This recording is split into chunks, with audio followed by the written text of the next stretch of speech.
हाय Gardner's. आज देखिए मेरे गार्डन में कितना खूबसूरत सा जरबेरा का फ्लावर खिला है ना खूबसूरत। वैसे तो इसमें इसके पहले भी फ्लावर आ रहे थे, लेकिन फ्लावर का साइज़ थोड़ा छोटा था। और अब जैसी थोड़ी बारिश कम हुई है और इसे अच्छे से सनलाइट मिल रही है तो ये कितने अच्छे से ब्लूम कर रहा है। और ये वाइट मेरीगोल्ड, अभी ये फ्लावर पूरा खिला नहीं है और इसकी हर ब्रांच में अब बर्ड्स बनना स्टार्ट हो गई है। आप देखिए इसकी हर ब्रांच में आपको बर्ड्स मिलेगी। तो ये बारिश में भी और विंटर सीजन में भी मेरे यहाँ पे फ्लावरिंग करता है, बस हमें थोड़ी सी केयर करनी पड़ती है। और फ्रेंड्स, आज के वीडियो में मैं आपसे शेयर करूंगी डहलिया प्लांट की कटिंग की रिपोर्टिंग और इसका अपडेट भी। ये वही कटिंग्स हैं जिन्हें मैंने 1 मंथ पहले आप लोगों के साथ ग्रो करना शेयर किया था। फ्रेंड्स, मेरे चैनल पे डहलिया से रिलेटेड सभी वीडियो अपलोड है, जैसे डहलिया के बल्ब सेव करना, उन्हें ग्रो करना, उनकी कटिंग ग्रो करना। तो आप मेरे चैनल पे जाकर देख सकते हैं। मैं डिस्क्रिप्शन बॉक्स में भी उनकी लिंक दे दूंगी, तो आप वहां से भी देख सकते हैं। अब फ्रेंड्स, इन कटिंग को ग्रो करने के लिए मैं अपने पुराने पॉट की सॉइल, जिसमें समर सीज़न के फ्लावर लगे थे, उसी सॉइल को ले रही हूँ। क्योंकि इसमें एक ही सीज़न के फ्लावर लगे थे तो ये सॉइल अभी काफ़ी फर्टिलाइज है, क्योंकि इसमें हम कंपोस्ट ऐड करते ही हैं। और जो पुरानी सॉइल होती है उसका एक फ़ायदा ये होता है कि जब हम ऑर्गेनिक फर्टिलाइज़र यूज़ करते हैं तो उससे सॉइल में काफ़ी ज़्यादा माइक्रो बैक्टीरिया पैदा हो जाते हैं, जो हमारे प्लांट्स के लिए काफ़ी यूज़फुल होते हैं, हेल्पफुल होते हैं। और देखिए ये केचुआ जो हमारे प्लांट्स का हेल्पर है, ये भी काफ़ी सारे होते हैं। तो ये सॉइल मतलब बहुत अच्छी होती है। बस इसे मैं और फर्टिलाइज़ करने के लिए थोड़ी सी कंपोस्ट इस पर ऐड कर दूंगी। तो ये जितनी भी सॉइल है इसको मैं बिल्कुल बारीक कर लेती हूँ, क्योंकि ये ऐसे बड़े पीसेस रहेंगे तो जो भी हम प्लांट इसमें लगाएंगे तो उनकी रूट को फैलने में थोड़ी सी प्रॉब्लम आती है। तो मैं इन्हें अच्छे से बारीक कर लेती हूँ। फ्रेंड, ये मेरे 5 पॉट के हिसाब से सॉइल है, तो इसमें मैं 1 पॉट गोबर की खाद मिला लेती हूँ। आप ऐसे भी कह सकते हैं कि 5 हिस्सा गार्डन सॉइल, 1 हिस्सा गोबर की खाद, यदि आप पुरानी सॉइल ले रहे हैं तब।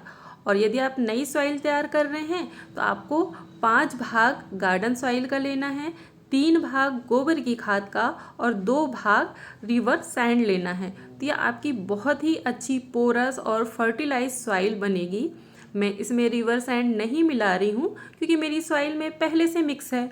और फ्रेंड्स, जब भी हम किसी बल वाले प्लांट को लगाते हैं तो उस सॉइल में वुड अस्क जरूर मिलाइए। यानी एक पॉट की सॉइल में 1 चम्मच वुड अस्क का मिला दीजिए। अब जैसे मेरे 5 पॉट की सॉइल है तो इसमें मैं 5 चम्मच वुड अस्क मिला दूंगी। इसकी जगह आप टर्मरिक का भी यूज़ कर सकते हैं, क्योंकि वुड अस्क हमारे प्लांट में फंगस लगाने से बचाती है। सेकंड चीज़, आजकल गार्डनिंग में हम सबसे ज़्यादा यूज़ मस्टर्ड केक का करते हैं, और मस्टर्ड केक का नेचर एसिडिक होता है। तो कई बार सॉइल ज़्यादा एसिडिक होने के कारण भी प्लांट में फ्लावर नहीं आते हैं। तो ये जो वुड अस्क है ये सॉइल के टेक्सचर को बैलेंस कर देती है। तो अब मैंने अच्छे से इसमें कंपोस्ट मिक्स कर ली है, सॉइल भी बिल्कुल बारीक हो गई है। अब मैं अपने पॉट में सॉइल को भर देती हूँ और फिर आप लोगों के साथ कटिंग का अपडेट शेयर करती हूँ, कटिंग में रूट बनी है या नहीं बनी है। तो फ्रेंड्स, ये मैंने अपने सारे पॉट तैयार कर लिए हैं। अब मैं आपको कटिंग दिखाती हूँ। तो फ्रेंड्स, ये वही कटिंग है जिन्हें हमने 1 मंथ पहले ग्रो किया था, और इनकी ग्रोथ देखकर ही समझ में आ जाता है कि ये सारी कटिंग लग गई है। क्योंकि आप देखिए सभी कटिंग में ये 2 नई नई ब्रांचेस आ गई है, और बीच में भी ऐसी छोटी सी ये न्यू ग्रोथ निकल रही है, मतलब सारी कटिंग लग गई है। अब मैं आपको इसकी रूट निकाल कर दिखाती हूँ कि इसमें रूट बनी है या नहीं बनी है। तो फ्रेंड्स, कटिंग को बिल्कुल भी खींच के ना निकालें, किसी भी टूल से नीचे से इनकी सॉइल यानी जो हमने सैंड में लगाए हैं उसे ढीली कर लें, बिल्कुल आराम से निकालना है। ये देखिए देखिए फ्रेंड्स, इस कटिंग में कितने अच्छे से रूट बन गई है। अब मैं इसे वॉश करके आपको दिखाती हूँ। तो देखिए इसमें कितने अच्छे से रूट बन गई है और ये कटिंग रिपोर्ट करने के लिए रेडी है। इसी तरीके से मैं दूसरी कटिंग को भी निकाल लूँगी। ऊपर से हमें इसे बिल्कुल भी जोर ज़बरदस्ती नहीं करनी है, बिल्कुल आराम से निकालना है, नहीं तो ये रूट टूट जाएंगी तो फिर कटिंग को सरवाइव करने में प्रॉब्लम होगी। और फ्रेंड्स, कटिंग को सैंड में लगाने का एक फ़ायदा यही होता है कि इनकी रूट काफ़ी इजीली बाहर आ जाती है। और इस वाली कटिंग में देखिए इसमें कितने ज़्यादा अच्छे से रूट बनी है, बहुत ही अच्छे से रूट डेवलप हो गई है। तो मेरी सारी कटिंग बहुत अच्छे से लग गई है और 15 डेज़ बाद इनमें बल्ब भी बनना स्टार्ट हो जाएंगे। और ये इसकी एक रूट मुझसे टूट गई है।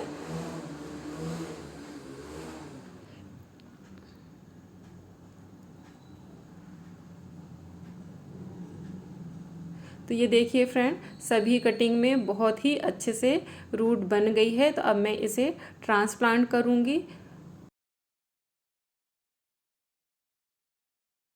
इसके लिए मैं पॉट की सॉइल को पहले मॉइस्ट कर लेती हूँ, जिससे कटिंग लगाने में आसानी हो, सॉइल में कोई एयर पॉकेट ना रहे, कटिंग अपनी जगह से बिल्कुल भी ना हिले। अब मैंने सॉइल को मॉइस्ट कर लिया है। अब मैं इसमें किसी भी टूल से होल कर लूँगी। होल हमें लगभग इतना बड़ा करना है जितना कटिंग के भाग को हमें नीचे डालना है। होल थोड़ा बड़ा ही रखें ताकि रूट बिल्कुल भी डैमेज ना हो।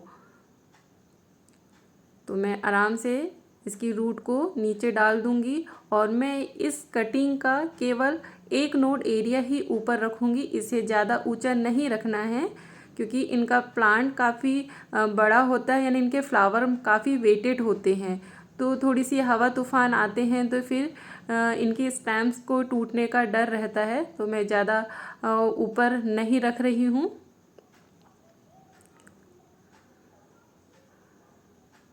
इसी तरीके से मैं अपनी सारी कटिंग को भी ट्रांसप्लांट कर लूँगी।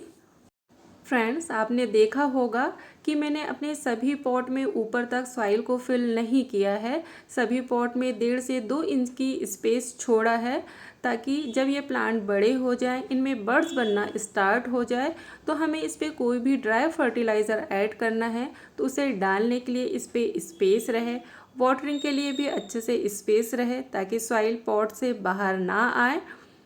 तो मैंने सभी पॉट पे थोड़ा खाली स्पेस छोड़ दिया है। अब मेरी सारी कटिंग लग के हो गई, मैंने इस पे वाटरिंग भी कर दी है और अब मेरी ये 2 कटिंग बच गई है।